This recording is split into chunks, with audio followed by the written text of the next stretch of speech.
Hi, my name is Maximiliane and I'm very excited to present our paper investigating tangible privacy-preserving mechanisms for future smart homes. The number of smart devices in private spaces is constantly growing as they provide comfort by automating tedious tasks such as watering plants, controlling lights, adjusting temperatures, or cleaning.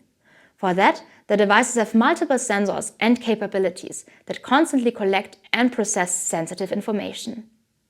With this, they pose a privacy threat, not only for the device users, but also for bystanders. Tangible privacy has been proposed as an effective means to increase privacy, as tangible mechanisms provide high certainty that a sensor is indeed deactivated. Yet, existing prototypes for tangible smart home control were mainly designed without user input.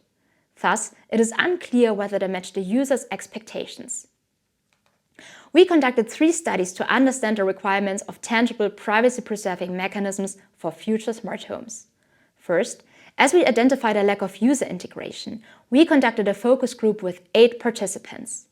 We presented them with speculative artifacts to gain general insights into the usefulness of such tangible control mechanisms. After that, we conducted co-design activities where participants designed their own tangible privacy mechanisms. Next, we conducted a workshop at an SIGCHI conference on tangible privacy. We first presented the same speculative artifacts as in the focus group, followed by a prototyping session. Lastly, we conducted a 6-week in-the-wild study with 6 households to investigate how people perceive a tangible privacy dashboard in daily life. As I just mentioned, we designed and presented 2 speculative artifacts to spark an initial discussion around tangible control mechanisms. We refer to these artifacts as Snap-on Privacy, or short, SNOP. The first is a frame that can be manually snapped on a smart display to block the camera. Here, the idea was to contrast the clear communication of the camera status that the SNOP frame provides with the current built-in camera shutter. The second artifact is an automated cover that fits standard webcam models. We first conducted a focus group with 8 participants with different educational and professional backgrounds to gain insights into how laypersons perceive such tangible mechanisms. We first presented the SNOP artifacts to spark an initial discussion around tangible control. We then divided our participants into groups and conducted co-design activities where we asked our participants to design a tangible privacy mechanism for smart homes according to their own wishes. We recorded and transcribed the focus group and analyzed it through thematic analysis. Overall, our participants reacted positively to the SNOP artifacts, as they appreciated how they provided indisputable certainty that a sensor was deactivated. In contrast, we also presented the built-in camera shutter of the Alexa smart display and found that 5 of our 8 participants misinterpreted the state of the camera. Instead, they appreciated the clear status communication of the manual SNOP frame. However, they also found the frame a bit cumbersome as it had to be manually attached to each sensor. While participants generally liked the automated SNOP artifact, they also feared that the automation could be abused or hacked. In the design task, our participants created a central control hub in the form of a dashboard that mapped their apartment's floor plans to indicate the smart device's exact locations. Next, to supplement these insights with an academic perspective, we conducted a hands-on workshop at an SIGCHI conference. We had 8 participants who were mainly PhD students with a background in computer science. We started off with a brainstorming session and discussion rounds of tangible control mechanisms. For this, we again presented our SNOP artifacts and a tangible privacy key for smart home control that was built by prior work. We then divided the participants into groups and did a prototyping session to again build a privacy-preserving mechanism. When designing the tangible control mechanisms, both of our groups decided to increase awareness instead of providing control. Our participants also extensively discussed the benefits of using analog methods to prevent digital attacks or hacking.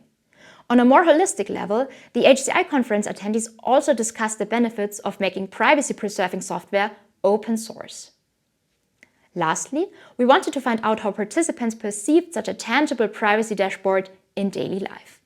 For this, we conducted an in-the-wild study with 6 households and 12 participants over a duration of 6 weeks. All households received a static tangible dashboard that they placed in the entrance area of their smart homes. Our main goal was to find out how visitors would react to such a dashboard and to gain insights into any possible privacy negotiations. We did pre- and post-study interviews in combination with a diary study, for which we asked our participants to keep track of every interaction that was sparked by the privacy dashboard. We used a tangible static dashboard, which we designed according to our findings from the focus group and HCI conference workshop. It has two types of plugs: brown plugs to mark the apartment's floor plans and red and white plugs to mark the smart devices.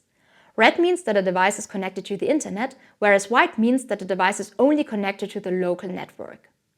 In addition, we created different colored rings to depict the different sensor types.